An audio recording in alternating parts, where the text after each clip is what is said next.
Hello students, good evening. Welcome to మనలాయిక్స్ YouTube channel.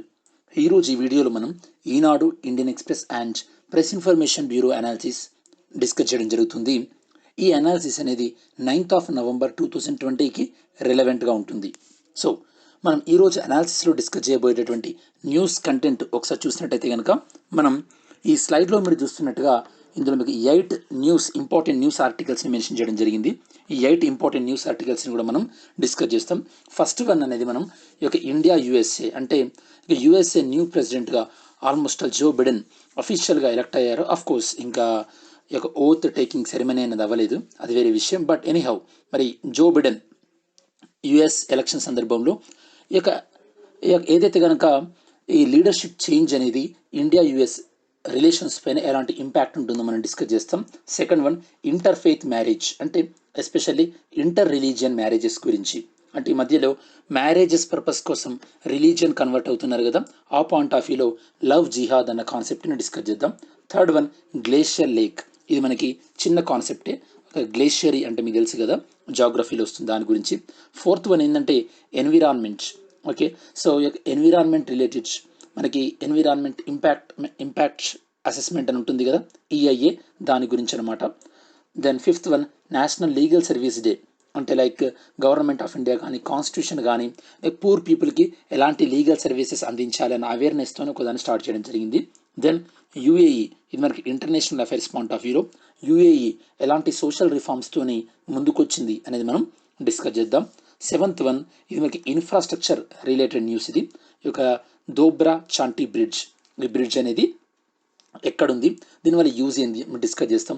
Like last వీడియోలో మీకు ferry services, prime minister ferry services inaugurate చేశారని చెప్పాను కదా, ఆ టైప్ అనమాట. Eighth one rescued exotic animals, ఏ యానిమల్స్ని రెస్క్యూ చేశారు, ఇది ఎక్కడ జరిగింది. సో ఓవరాల్గా ఈ 8 న్యూస్ ఆర్టికల్స్ని మనం డిస్కస్ చేయడం జరుగుతుంది. సో ఫస్ట్ వన్ ఏంటంటే బైడెన్ భారత్కి ఏంటి అంటే, ఇప్పుడు యుఎస్లో ఏదైతే కనుక ఇప్పుడు మనకి జో బిడెన్ యొక్క 46th యుఎస్ ప్రెసిడెంట్గా సో విన్ అవ్వడం జరిగింది. 46th యుఎస్ ప్రెసిడెంట్గా విన్ అవ్వడం జరిగింది. మరి ఇక్కడ మీకు అర్థం కావాల్సింది ఏంటంటే he belongs to democratic party. ఇతను డెమోక్రటిక్ పార్టీకి సంబంధించినటువంటి ఈ యొక్క అభ్యర్థిగా ఈ యొక్క ప్రెసిడెంట్ ఎలక్షన్స్లో కంటెస్ట్ చేయడం జరిగింది. ఎప్పుడైతే కనుక ఒక పార్టీని రిప్రజెంట్ చేస్తూ ఈ యొక్క ప్రెసిడెంట్ ఎలక్షన్లో కంటెస్ట్ చేస్తారో వాళ్ళు ఒకవేళ ఎలక్షన్లో విన్ అయితే వైస్ ప్రెసిడెంట్గా ఎవరు ఉండాలో వాళ్ళే నామినేట్ చేయడం జరుగుతుంది. ఈ విధంగా జో బిడెన్ తను ప్రెసిడెంట్గా గెలిచిన తర్వాత వైస్ ప్రెసిడెంట్గా ఈ యొక్క కమలా హ్యారిస్ని ఈ యొక్క అపాయింట్ చేస్తా అన్నట్టు ఇంతకుముందే అనౌన్స్ చేయడం జరిగింది. ఇప్పుడు కమలా హ్యారిస్ వైస్ ప్రెసిడెంట్ అవుతుంది కాబట్టి she is the first Indian and African, ఎందుకంటే కమలా హ్యారిస్ యొక్క father African origin and mother Indian కాబట్టి she is going to be the first Indo African vice president of the USA. Then ఇంకా మీకు ఇంకో విషయం అర్థం కావాల్సింది ఏంటంటే స్టూడెంట్స్, యుఎస్ఏలో మనం ప్రెసిడెంట్కి ఎందుకంత ఇంపార్టెన్స్ ఇస్తున్నాం, ఇండియాలో ప్రెసిడెంట్ ఎలక్షన్కి ఇంత ఇంపార్టెంట్ ఉండదు. ఇండియాలో ప్రైమ్ మినిస్టర్ ఎలక్షన్కి చాలా ఇంపార్టెంట్ ఉంటుంది. ఎందుకు, ఇండియాలో వచ్చేసి మనం అడాప్ట్ చేసుకున్నటువంటి ఏదైతే ప్రాసెస్ ఉందో అది మనకి పార్లమెంటరీ ఫార్మ్ ఆఫ్ గవర్నమెంట్. వేరాస్ యుఎస్ఏలో మనం ప్రెసిడెంట్కి ఎందుకంత ఇంపార్టెంట్ ఇస్తున్నామంటే అక్కడ వాళ్ళు ఫాలో అయ్యేటటువంటి యొక్క మెథడ్ ఏదైతే ఉందో అది ప్రెసిడెన్షియల్ ఫార్మ్ ఆఫ్ గవర్నమెంట్. మీరు చూసినట్టయితే కనుక స్టూడెంట్స్, మనం ఈ యొక్క పార్లమెంటరీ ఫార్మ్ ఆఫ్ గవర్నమెంట్ని బ్రిటన్ నుండి తీసుకోవడం జరిగింది. అందుకోసమే ఈవెన్ బ్రిటన్లో కూడా ఈ యొక్క ప్రైమ్ మినిస్టర్కి చాలా సిగ్నిఫికెంట్ రోల్ అనేది ఉంటుంది.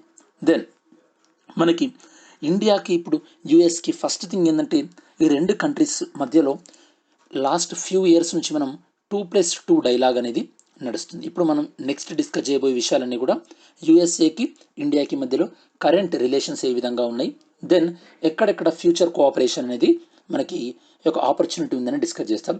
ఇప్పుడు ఆల్రెడీ యుఎస్ఏతో మనకి 2+2 డైలాగ్ అనేది మనం ఇనిషియేట్ చేయడం జరిగింది. 2+2 డైలాగ్ అంటే మన కంట్రీ నుంచి మనం ఏ కంట్రీ నుంచి 2+2 డైలాగ్ చేసినా మన కంట్రీ నుంచి డిఫెన్స్ మినిస్టర్ అండ్ మన కంట్రీ నుండి ఫారిన్ మినిస్టర్ అండ్ ఆ రెస్పెక్టివ్ కంట్రీ, ఫర్ ఎగ్జాంపుల్ ఇక్కడ యుఎస్ఏ అయితే కనుక యుఎస్ఏ డిఫెన్స్ మినిస్టర్ అక్కడ వాళ్ళని సెక్రటరీ ఆఫ్ డిఫెన్స్ అంటారు, లేదా ఫారిన్ సెక్రటరీ అని కూడా అంటారు.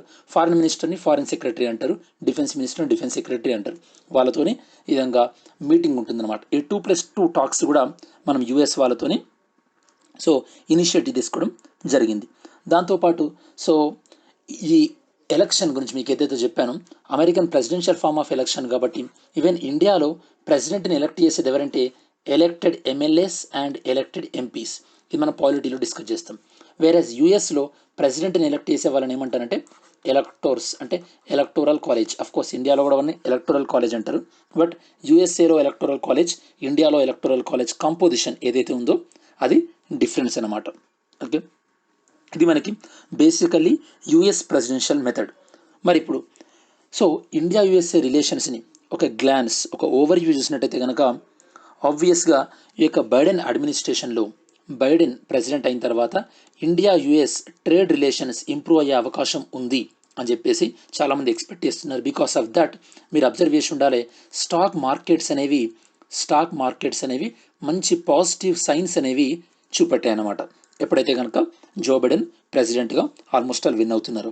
దాంతోపాటు యూఎస్ఏకి మన ఇండియాకి మధ్యలో ఆల్రెడీ ట్రేడ్ సర్ప్లస్ ఉంది. ఏంటి అసలు ట్రేడ్ సర్ప్లస్ అంటే ఏంటి? ట్రేడ్ సర్ప్లస్ అంటే మీనింగ్ ఏంటంటే మనం యూఎస్ఏకి చేస్తున్నటువంటి ఎక్స్పోర్ట్స్ ఏవైతే ఉన్నాయో అవి యూఎస్ఏ నుంచి మనం ఈ యొక్క ఇంపోర్ట్ ఏదైతే చేసుకుంటున్నామో వాటికన్నా ఎక్కువ ఉంది. అంటే మన ఇండియా బెనిఫిషియరీ సైడ్లో ఉందన్నమాట. అంటే మన ఇండియా బెనిఫిట్ అవుతుంది, మనమే వాళ్ళకి ఎక్కువ ఎక్స్పోర్ట్ చేస్తున్నాము, వాళ్ళ నుంచి మనం తక్కువ ఇంపోర్ట్ చేసుకుంటున్నాం. వేరే చైనాతోని మనకి ట్రేడ్ డెఫిసిట్ ఉంది. సో మనకి ట్రేడ్ పాయింట్ ఆఫ్ వ్యూలో యూఎస్ఏ అనేది వెరీ వెరీ ఇంపార్టెంట్. దాంతోపాటు యూఎస్ఏ ఓన్లీ గూడ్సే కాకుండా సర్వీసెస్ కూడా ఇంపోర్ట్ చేసుకుంటుంది కదా. ఎకానమీలో గూడ్స్తో పాటు సర్వీసెస్ కూడా ఉంటాయి.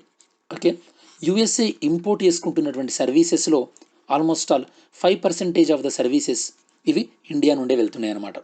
మీకు తెలుసు ఇండియాలో ఉన్నటువంటి చాలా ఐటీ కంపెనీస్ యూఎస్ఏలో సర్వీస్ చేస్తున్నాయి.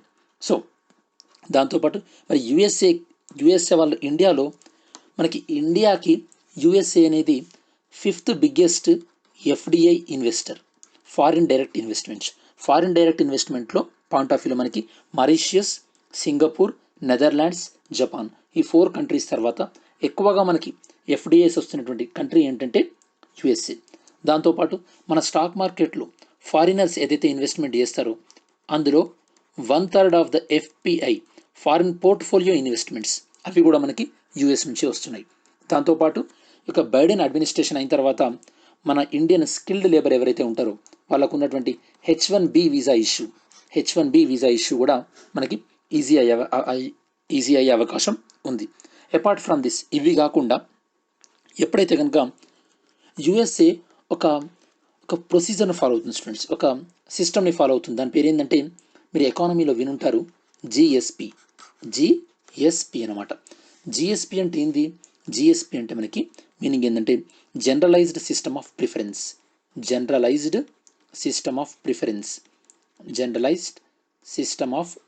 అనమాట జిఎస్పి. అసలు ఏంటి GSP? Generalised system of preference అంటే ఏంటంటే యుఎస్ఏ డెవలపింగ్ నేషన్స్ అంటే ఏవైతే కనుక అభివృద్ధి చెందుతున్న దేశాలు ఉంటాయో ఆ డెవలపింగ్ కంట్రీస్ నుంచి ఏవైతే కనుక గూడ్స్ అంటే వస్తువులు యూఎస్ఏకి వస్తాయో వాటిపైన తక్కువ కస్టమ్స్ డ్యూటీ అనేది ఉంటుందన్నమాట. అలాంటి ప్రిఫరెన్స్ ఉండేది ఇదివరకు.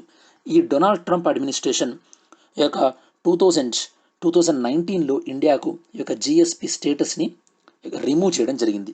ఇప్పుడు బైడెన్ అడ్మినిస్ట్రేషన్ వచ్చిన తర్వాత ఈ యొక్క జిఎస్పి స్టేటస్ అనేది మనకు తిరిగి ఈ యొక్క ఇన్వోక్ ఇచ్చే అవకాశం ఉంటుందని మనం చెప్పొచ్చు. ఇంకా ఇవి కాకుండా ఇంకేమున్నాయి?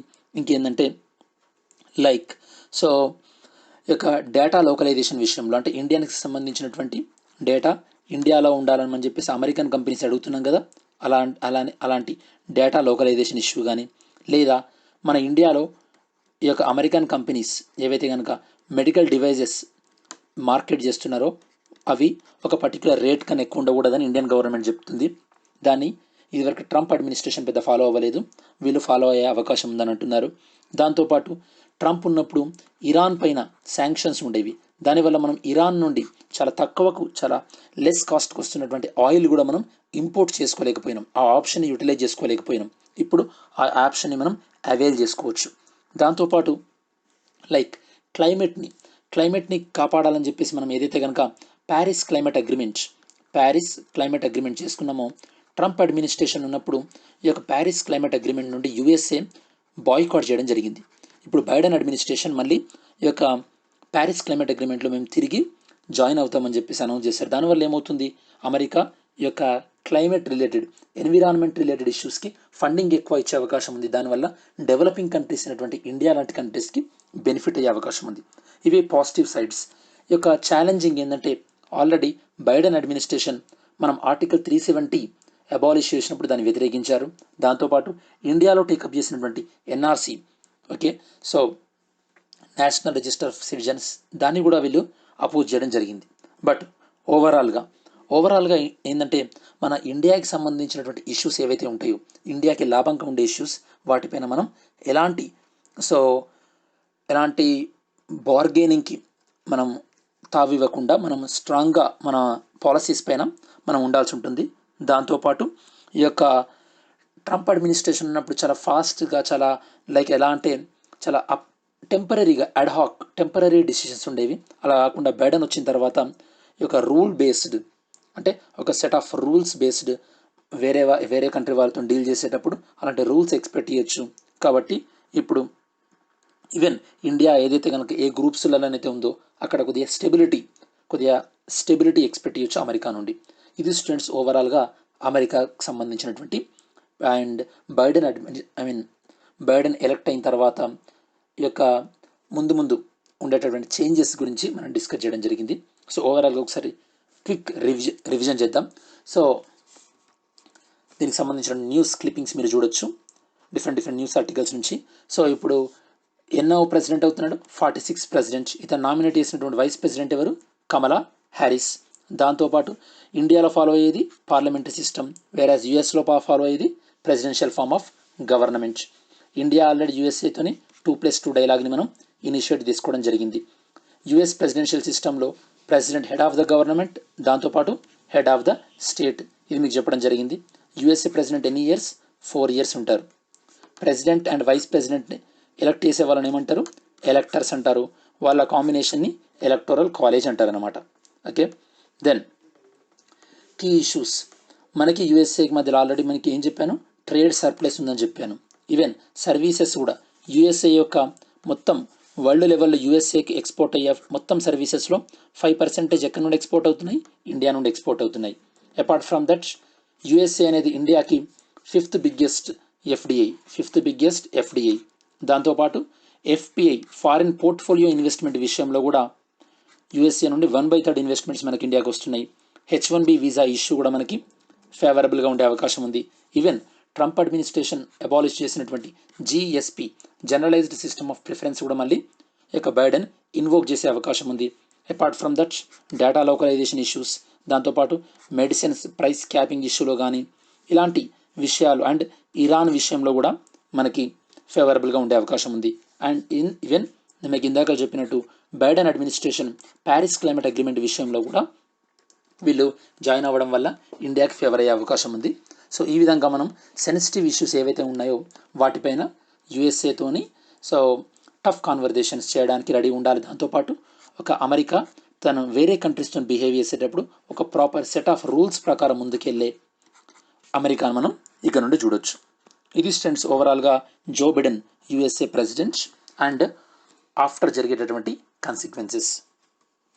Next, Karnataka will end religious conversion in name of love jihad పేరిట జరిగేటటువంటి రిలీజియస్ కన్వర్షన్ని మేము ఎండ్ చేస్తాం అని చెప్పేసి కర్ణాటక ప్రభుత్వం అంటుంది. ఓవరాల్గా మనం అబ్జర్వ్ చేసినట్టయితే కనుక ఈ యొక్క రీసెంట్లీ న్యూస్లో ఏం జరుగుతున్నాయంటే, ఈ యొక్క ఫోర్స్డ్ రిలీజియస్ కన్వర్షన్స్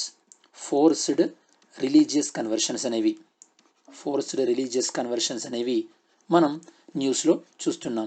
దీన్ని మనం ఈ యొక్క లవ్ జిహాద్ అన్న పేరుతో కూడా పిలుస్తున్నాం. ఓకే, సో విషయం ఏంటంటే స్టూడెంట్స్, మ్యారేజ్ పర్పస్ కోసం బాగా గుర్తుపెట్టుకోండి, మ్యారేజ్ పర్పస్ కోసం రిలీజియన్ కన్వర్ట్ అవ్వడం ఓకే తప్పులేదు. బట్ రిలీజియన్ కన్వర్షన్ కోసమే మ్యారేజ్ని ఎంకరేజ్ చేయడం అనేది తప్పు. ఈ రెండింటికి మధ్యలో ఉన్నటువంటి డిఫరెన్స్ బాగా గుర్తుపెట్టుకోండి. ఓకే, సో ఈ మధ్యలో చాలా స్టేట్స్ కూడా ఈ యొక్క ఫోర్స్ఫుల్ రిలీజియస్ కన్వర్షన్ని ఈ యొక్క బ్యాన్ చేసేటువంటి ప్రపోజల్లో ఉన్నాయి.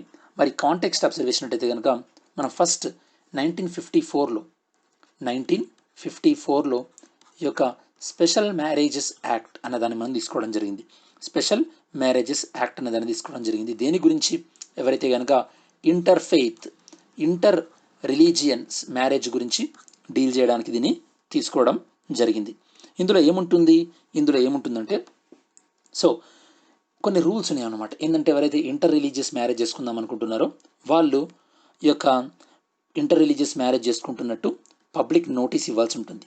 ఆ పబ్లిక్ నోటీస్ ఇచ్చిన తర్వాత కొన్ని డేస్ వరకు, అంటే రఫ్లీగా ఒక 30 days అనుకుందాం. 30 days వరకు ఎవరైనా ఆ మ్యారేజ్ గురించి ఆబ్జెక్షన్ ఇవ్వచ్చు. 30 days తర్వాత ఎవరికి కూడా ఆ మ్యారేజ్ పైన ఆబ్జెక్షన్ లేదు అనుకుంటే కనుక దెన్ ఆ మ్యారేజ్కి ఈ యొక్క సిగ్నల్ ఇవ్వడం జరుగుతుంది. దాంతోపాటు హిందూ మ్యారేజ్ యాక్ట్ ఏం చెప్తుందంటే ఒక వ్యక్తి ఒక్కసారి సో ఈ యొక్క స్పెషల్ మ్యారేజ్ యాక్ట్ ప్రకారం వేరే రిలీజియస్ వ్యక్తిని చేసుకున్నట్టయితే కనుక అతనికి ఈ యొక్క ఫ్యామిలీలో ఉండేటటువంటి హక్కులన్నీ కూడా రావు అని చెప్పేసి హిందూ మ్యారేజ్ యాక్ట్ చెప్తుంది. సో ప్రస్తుతం ఉన్నటువంటి విధానం ఏంటంటే ఈ యొక్క స్పెషల్ మ్యారేజ్ యాక్ట్లో ఏంటంటే ఈ యొక్క ఏ రిలీజియన్కి సంబంధించిన వాళ్ళైనా సరే అబ్బాయి 21 years, అమ్మాయి 18 years క్రాస్ అయి ఉండాలి. ఫస్ట్ వన్ ఏజ్, దాంతోపాటు సో సెకండ్ వన్ ఏమై ఉండాలి, ఇద్దరు కూడా సో ఒకరికొకరు ఇష్టపడి ఉండాలి. కన్సెంట్ అంటే సో ఫోర్స్ఫుల్గా జరగకూడదు. దాంతోపాటు ఒక రిలీజియన్లో రాంగ్ అనుకున్నటువంటి ఏదైనా సరే అది ఇంటర్ రిలీజియన్లో కూడా యాక్సెప్ట్ చేయరు. అంటే ఫర్ ఎగ్జాంపుల్ హిందూ రిలీజియన్లో ఒక వ్యక్తి రెండో వైఫ్ని కలిగి ఉండడం అనేది రాంగ్. అట్లని చెప్పేసి ముస్లిం ఉమెన్ని చేసుకుంటా నేను రెండో వైఫ్గా అన్నా కూడా అది రాంగ్ అనమాట. మీకు అర్థమైంది అనుకుంటా. దాంతోపాటు మీకు ఇందాక చెప్పినట్టు ఈ స్పెషల్ మ్యారేజ్ యాక్ట్ ప్రకారం ఈ యొక్క రిజిస్ట్రేషన్ చేసుకోవాలి. దాంతోపాటు పబ్లిక్ నోటీస్ ఇవ్వాలి. సో వీటి వల్ల ఏమవుతుంది, వీటి వల్ల ఒక ఛాలెంజింగ్ టాస్క్ ఏంటంటే ఇలా పబ్లిక్ నోటీస్ ఇచ్చినప్పుడు ఈ యొక్క వ్యక్తుల యొక్క ప్రైవసీ దెబ్బతింటుంది. దాంతోపాటు కొంతమంది వచ్చి ఈ 30 days లోపల వీళ్ళని థ్రెట్ చేస్తున్నారనమాట. అంటే మిమ్మల్ని సో చంపేస్తామనో లేకపోతే వివిధ విధాలుగా థ్రెట్ చేస్తున్నారు. కాబట్టి సో దీనికి కొన్ని మాడిఫికేషన్ చేయాలని చెప్పేసి రీసెంట్గా కేరళ గవర్నమెంట్ ఏం చేసిందంటే ఈ యొక్క ఎవరైతే కనుక ఇంటర్ రిలీజియస్ మ్యారేజ్ చేసుకుందాం అనుకుంటున్నారో వాళ్ళ డీటెయిల్స్ ఇదివరకు వీళ్ళు వెబ్సైట్లో పెట్టేవాళ్ళు ఈ యొక్క మ్యారేజ్ రిజిస్ట్రేషన్ వెబ్సైట్లో. ఇప్పుడు అలా వెబ్సైట్లో పెట్టట్లేదన్నమాట. ఎందుకంటే ఈ విధంగా వెబ్సైట్లో పెట్టడం వల్ల ఈ యొక్క బ్రైడ్ గ్రూమ్ కానీ వాళ్ళ యొక్క ప్రైవసీ అనేది డిస్టర్బ్ అవుతుంది. దాంతోపాటు వాళ్ళు థ్రెట్ ఫేస్ చేసే అవకాశం ఉంది రైట్ వింగ్ గ్రూప్స్ నుంచి అని చెప్పేసి. మరి ఈ ఫోర్స్డ్ కన్వర్షన్ ఏదైతే ఉందో దీన్ని స్టాప్ చేయడానికి అని చెప్పేసి ఆల్రెడీ హిమాచల్ ప్రదేశ్ గవర్నమెంట్ దాంతోపాటు ఉత్తరాఖండ్ గవర్నమెంట్ కూడా డిఫరెంట్ యాక్ట్స్ని ప్రపోజ్ చేయడం జరిగింది.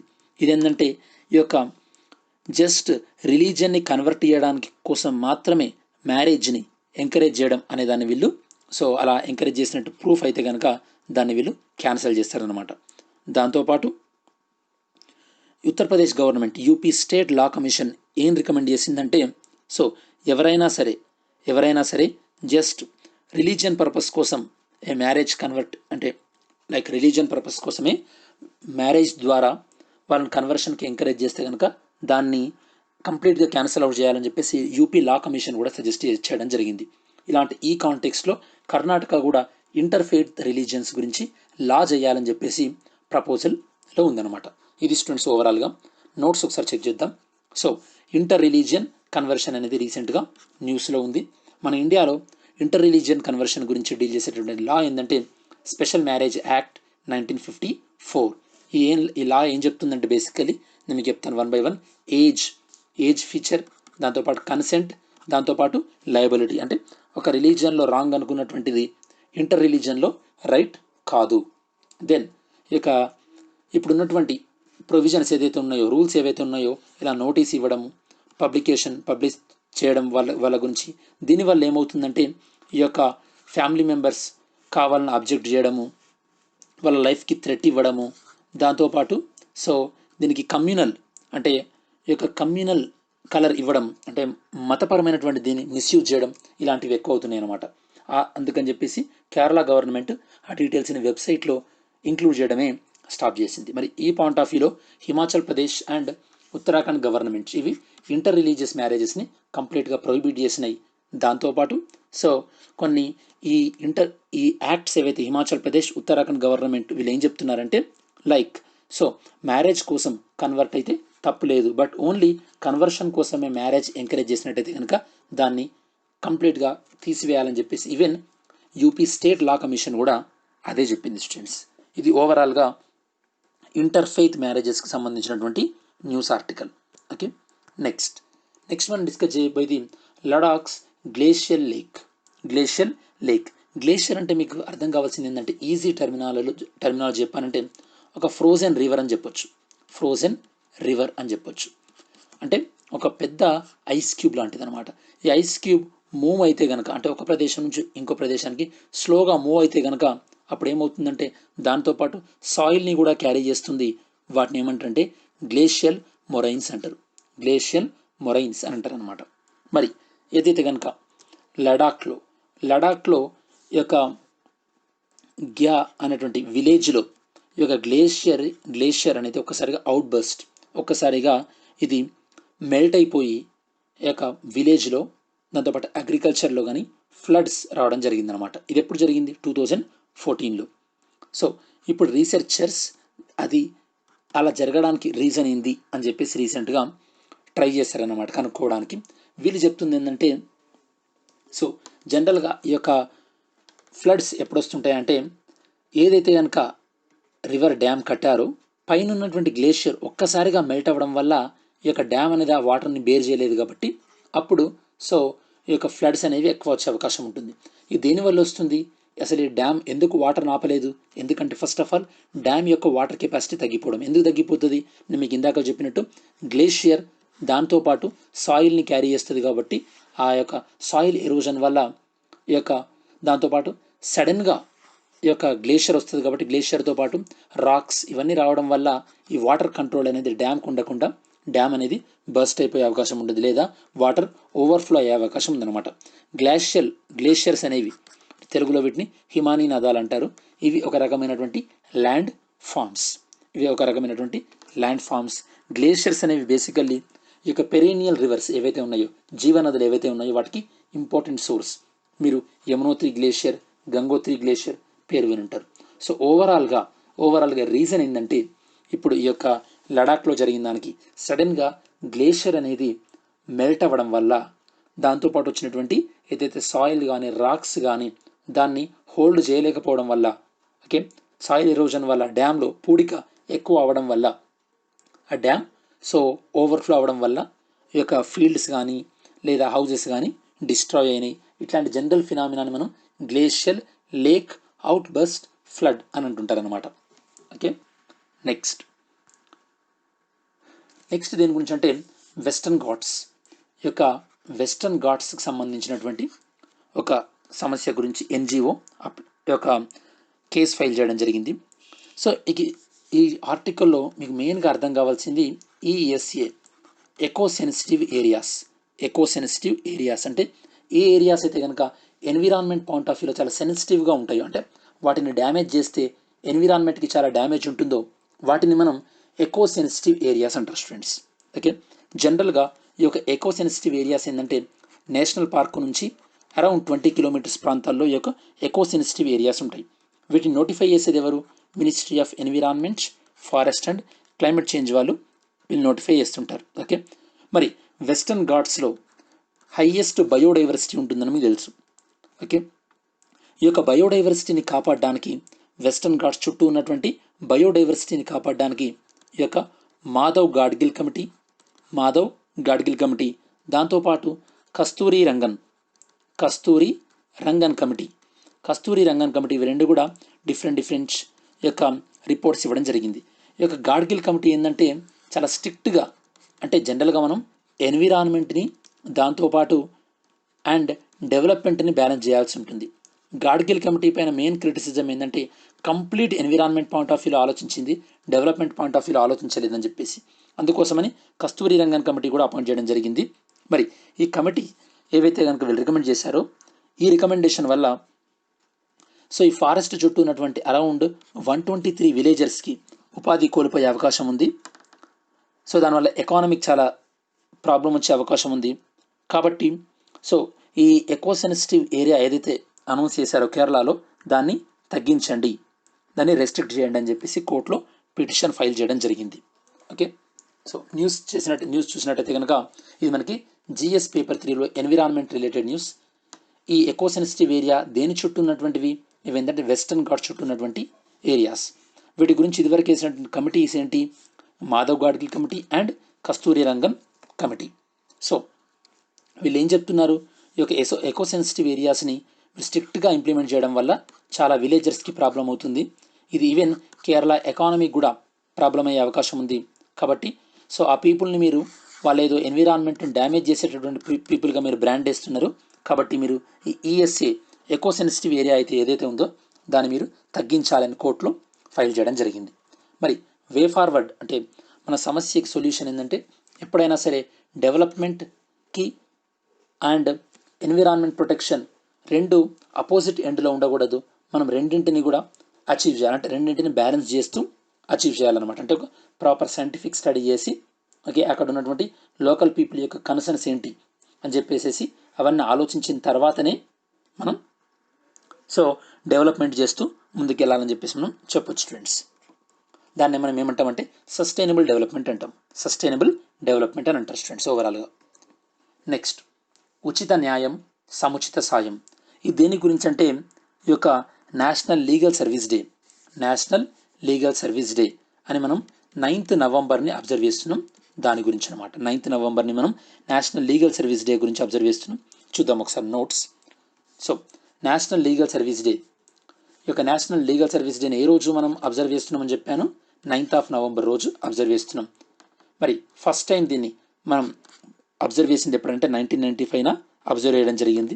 ఈ యొక్క లీగల్ సర్వీస్ గురించి అంటే పేద ప్రజలకు సరైనటువంటి న్యాయం గురించి ఆర్టికల్ 39A పేద ప్రజలకి ఉచిత న్యాయం అందించాలని చెప్తున్నారు. దాంతోపాటు ఆర్టికల్ 14, ఆర్టికల్ 22(1) ఇందులో ఏం చెప్తున్నారంటే ఆర్టికల్ 14లో చట్టం ముందు అందరూ సమానులే. దాంతోపాటు ఆర్టికల్ 22(1) ఇందులో ఏం చెప్తున్నారంటే ఈ యొక్క స్టేట్ గవర్నమెంట్ లేదా గవర్నమెంట్ సెంట్రల్ ఆర్ స్టేట్ ఈ యొక్క అందరికీ ఈ యొక్క జస్టిస్ విషయంలో అందరికీ ఈక్వల్గా ప్రొటెక్ట్ కాబడాలి, ఎవరిని కూడా ఇల్లీగల్గా అరెస్ట్ చేయకూడదు అని చెప్పేసి ఆర్టికల్ 22 చెప్తుంది. ఇవి మనకి కాన్స్టిట్యూషన్లో ఉన్నటువంటి ప్రొవిజన్స్. మరి ఈ యొక్క లీగల్ సర్వీస్ ఇవి మెయిన్గా ఏం చేస్తుంటారు, ఫ్రీ లీగల్ సర్వీస్, దాంతోపాటు ప్రజలకు లీగల్ అవేర్నెస్, లోకల్ అదాలత్ని, దాంతోపాటు ఆల్టర్నేటివ్ డిస్ప్యూట్ రిజల్యూషన్. నేను మీకు ఇదివరకు చెప్పాను వోడాఫోన్ విషయంలో government of India and Vodafone ADR alternative dispute రిజల్యూషన్కి వెళ్ళారు, వోడాఫోన్కి జడ్జిమెంట్ వచ్చిందని చెప్పాను నేను మీకు. సో అలానే ఈ యొక్క క్రైమ్లో ఎవరైతే విక్టిమ్స్ ఉంటారో వాళ్ళ కంపన్సేషన్ ఇవ్వడంలో కూడా ఈ యొక్క లీగల్ సర్వీస్ అథారిటీస్ చాలా ఇంపార్టెంట్ రోల్ ప్లే చేస్తుంటాయి అన్నమాట. ఇండియాలో ఈ యొక్క లీగల్ సర్వీస్ అథారిటీస్ నేషనల్లో ఉంది. దీన్ని మనం నేషనల్ లీగల్ సర్వీస్ అథారిటీ అంటాం. దీనికి హెడ్గా ఎవరు ఉంటారంటే ఎక్స్ అఫీషియోగా చీఫ్ జస్టిస్ ఆఫ్ ఇండియా ఉంటారు. స్టేట్ లెవెల్ దానికి ఎక్స్ అఫీషియో హెడ్గా చీఫ్ జస్టిస్ ఆఫ్ హైకోర్టు ఉంటారు. డిస్ట్రిక్ట్ లెవెల్లో ఉన్నదానికి డిస్ట్రిక్ట్ జడ్జ్ ఉంటారు. సబ్ డివిజన్ తాలూకా లెవెల్లో ఉన్నదానికి సీనియర్ సివిల్ జడ్జ్ అనేవాళ్ళు ఎక్స్ అఫీషియో మెంబర్స్గా ఉంటారు. సో ఓవరాల్గా కంక్లూజన్ ఏంటంటే మరి ఈ విధంగా లీగల్ సర్వీస్ ఇచ్చి అందరూ పీస్ఫుల్గా ఉండేటట్టు చేయడం అనేది కూడా మనకి sustainable development goal number 16. Okay, peace strong justice అనేది మనకు ఉంటుంది, గోల్ నెంబర్ 16. సో ఈ విధంగా మనం ఒక ఫ్రీ లీగల్ సర్వీస్ ఇవ్వడం ద్వారా సస్టైనబుల్ గోల్ నెంబర్ 16ని కూడా మనం అచీవ్ చేసేటటువంటి ప్రయత్నం చేయొచ్చు. ఇది స్టూడెంట్స్ ఓవరాల్గా నేషనల్ లీగల్ సర్వీసెస్ డే గురించి. నెక్స్ట్ ఏంటంటే మనకి ఇది యూఏఈలో కొన్ని లాస్లో వాళ్ళు చాలా రిఫార్మ్స్ తీసుకురావడానికి అనౌన్స్ చేయడం జరిగింది. అవి ఏందో చూద్దాం. ఇది మనకి జిఎస్ పేపర్ 2లో ఇంటర్నేషనల్ అనే పాయింట్ ఆఫ్ వ్యూలో ఇంపార్టెంట్. మరి యూఏఈ జనరల్గా అంటే యుఏఈ అనే కాదు, చాలా అరబ్ కంట్రీస్ అనడంతో మనకు గుర్తొచ్చేది ఏంటంటే ఇవి ఆర్థోడాక్స్, అంటే మతం విషయంలో చాలా స్ట్రిక్ట్గా ఉంటాయని మనకి జనరల్గా గుర్తొస్తుంటుంది. మరి అలాంటి యుఏఈ సో ఎలాంటి చేంజెస్ తీసుకురాబోతుంది అని చూద్దాం. First one, honour killing. అంటే ఇదివరకు వాళ్ళ ఫ్యామిలీ యొక్క ఈ యొక్క గౌరవానికి వ్యతిరేకంగా ఎవరైనా మ్యారేజ్ చేసుకున్నట్టయితే కనుక వాళ్ళని చంపేసిన పనిష్మెంట్ ఉండేది కాదు. ఇప్పుడు అలా చంపడం అనేది క్రైమ్. సేమ్ ఇండియాలో హానర్ కిల్లింగ్ ఏ విధంగా క్రైమో అక్కడ కూడా క్రైమ్. దాంతోపాటు ఉమెన్ హ్యారాస్ చేసినట్టయితే కనుక వాళ్ళకి ఇప్పుడు పనిష్మెంట్ చాలా తీవ్రంగా ఉండబోతుంది. ఈవెన్ కన్సంప్షన్ ఆఫ్ ఆల్కహాల్ ఇదివరకు క్రిమినల్ ఉండేది, 21 years ఎబోవ్ దాటిన వాళ్ళకి కూడా ఇప్పుడు దాన్ని డీక్రిమినలైజ్ చేశారంటే 21 years ఎబోవ్ వాళ్ళు ఎవరైనా సరే ఆల్కహాల్ తీసుకోవచ్చు. దాంతోపాటు సో ఈ యొక్క పెనాల్టీ ఏదైతే ఉందో, ఎలాంటి పర్మిషన్ లేకుండా ఆల్కహాల్ అమ్మడం విషయంలో పెనాల్టీ ఏదైతే ఉందో దాన్ని తగ్గించడం జరిగింది. దాంతోపాటు లివింగ్ రిలేషన్ ఏదైతే ఉందో అది ఇదివరకు క్రైమ్ ఉండేది, ఇప్పుడు అది కూడా క్రైమ్ లేదు. దాంతోపాటు so even suppose Indian couple యూఏఈలో డైవర్స్ తీసుకోవాలంటే ఇదివరకు చాలా ప్రాబ్లం ఉండేది. ఇప్పుడు ఏ కంట్రీ వాళ్ళైనా సరే వాళ్ళ కంట్రీలో డైవర్స్ ఎలా ఉంటుందో అలా యూఏఈలో వాళ్ళు డైవర్స్ తీసుకోవచ్చు. ఈవెన్ ఇదివరకు యూఏఈలో సూసైడ్ అనేది క్రైమ్ ఉండేది, ఇప్పుడు దాన్ని కూడా డీక్రిమినలైజ్ చేయడం జరిగింది. అఫ్కోర్స్ యూఏఈ ఈవెన్ మీకు గుర్తుంటే కనుక ఈవెన్ రీసెంట్గా అటామిక్ న్యూక్లియర్ ప్లాంట్ని కూడా వీళ్ళు స్టార్ట్ చేయడం జరిగింది యూఏఈ. దాంతోపాటు వీళ్ళు మార్స్ని ఎక్స్ప్లోర్ చేయడానికి హోప్ అనే మిషన్ని కూడా తీసుకురావడం జరిగింది. అంటే ఇవన్నీ డెవలప్మెంట్స్ని మనం ఒక కాంటెక్స్ట్లో చూసినట్టయితే కనుక యూఏఈ అనేది ఒక కొత్త పాత్రలో వెళ్తుందని మనం చెప్పొచ్చు స్టూడెంట్స్. నెక్స్ట్ మనం డిస్కస్ చేయబోయేది ఏంటంటే ఒక ఇన్ఫ్రాస్ట్రక్చర్ ప్రాజెక్ట్ గురించి. ఈ బ్రిడ్జ్ పేరు ఏంటంటే ఒక దోబ్రా చంటి బ్రిడ్జ్ అనేది ఈ బ్రిడ్జ్ పేరు. ఇది ఒక సస్పెన్షన్ బ్రిడ్జ్, ఇది ఉత్తరాఖండ్లో దీన్ని దీన్ని ఇనాగ్రేట్ చేయడం జరిగింది.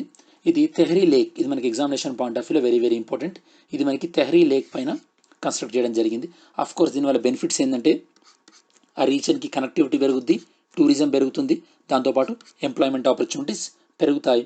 సో ఇంకా ఒక విషయం మీకు అర్థం కావాల్సింది ఏంటంటే స్టూడెంట్స్, తెహ్రీ డ్యామ్ అనేది ఇండియాలో ఈ యొక్క 4th హైయెస్ట్ డ్యామ్. అంటే సీ లెవెల్ పైన ఈ యొక్క హైయెస్ట్గా ఉన్నటువంటి 4th హైయెస్ట్ డ్యామ్ ఈ యొక్క తెహ్రీ డ్యామ్ అనేది 4th highest dam.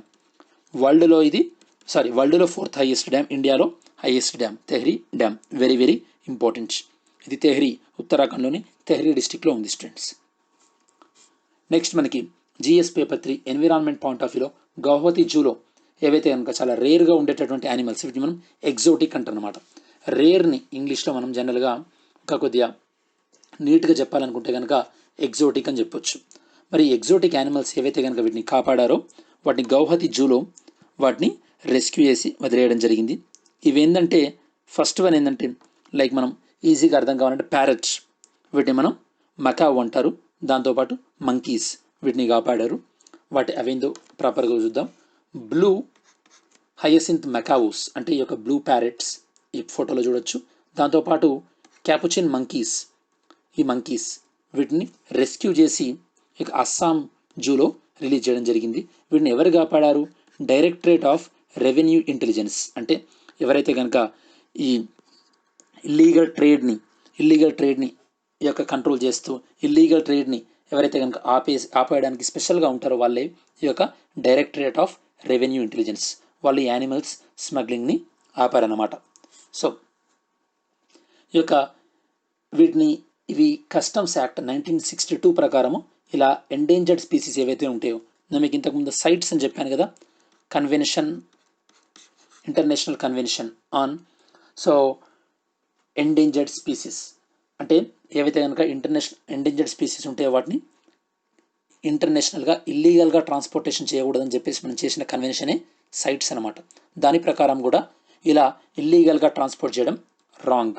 Apart from that wild life protection act మనకి 1972లో వైల్డ్ లైఫ్ ప్రొటెక్షన్ యాక్ట్ తీసుకురావడం జరిగింది. ఇందులో ఉన్నటువంటి సెక్షన్ 49, సెక్షన్ 48 కూడా ఈ యొక్క వైల్డ్ యానిమల్స్ని ఇలా ఇల్లీగల్గా ట్రాన్స్పోర్ట్ చేయడాన్ని బ్యాన్ చేస్తుంది. వీటిని ఎక్కడ రిలీజ్ చేశారు? అస్సాం జూలో రిలీజ్ చేయడం జరిగింది స్టూడెంట్స్. ఈ యొక్క అస్సాం జూ అనేది ఏ రిజర్వ్ ఫారెస్ట్ ఏరియాలో ఉంటుందంటే హెంగ్రాబారీ రిజర్వ్ ఫారెస్ట్ పరిధిలోకి వస్తుందన్నమాట. ఓకే, సో దీన్ని మనం ఈ యొక్క గౌహతి సిటీ యొక్క గ్రీన్ లంగ్ అని చెప్పొచ్చు, ఎందుకంటే అంత ఫారెస్ట్ ఏరియా ఉంటుంది with in the town of Guwahati. మరి బ్లూ మకావ్ సైంటిఫిక్ నేమ్ మీరు చూడొచ్చు. సో ఎనోడార్ హించుస్ హైసింథియాస్. అలానే క్యాపుచినో మంకీస్ యొక్క సైంటిఫిక్ నేమ్ సెబూస్. సో ఇది స్టూడెంట్స్ ఓవరాల్గా మనకి 9th నవంబర్కి సంబంధించినటువంటి న్యూస్ అనాలిసిస్. మరి ఈ వీడియో మీకు నచ్చినట్టయితే కనుక వీడియో లైక్ చేయండి. అలానే మీ ఫ్రెండ్స్కి ఉపయోగపడుతుంది అనుకుంటే షేర్ చేయండి. మన ఛానల్కి సబ్స్క్రైబ్ చేసుకున్నట్టయితే కనుక సబ్స్క్రైబ్ చేసుకోండి. Thanks for watching this video. See you in next video.